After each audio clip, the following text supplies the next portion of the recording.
Hey friends, if the printer driver is unavailable in Windows, then please watch this video. I will guide you through the resolutions. The first solution is to update the printer driver. So, search for Device Manager in the Windows search bar and open the Device Manager window. Expand the list for the print queues drivers and try to update all the drivers. Okay. The second one is to run the printer troubleshooter. Right click on the Start button and select Settings from the menu. Go to the System tab on the list on the left hand side. In the right pane, select Troubleshoot. Select Other Troubleshooters and click on Run corresponding to the printer troubleshooter.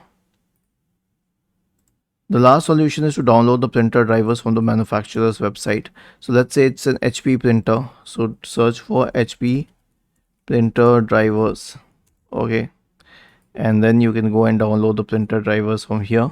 You'll have to select the exact printers. Okay, let's say it is 4630. Okay, I don't have a printer, I'm just picking up the drivers.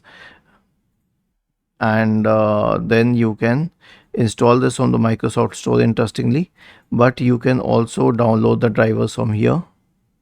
And once they are downloaded, just click on open and it will install the printer drivers on your system. Now I don't have a printer, it will show an error, but you have to click on open here and it will install printer drivers on your system.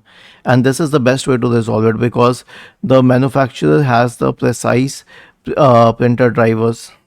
Was this helpful?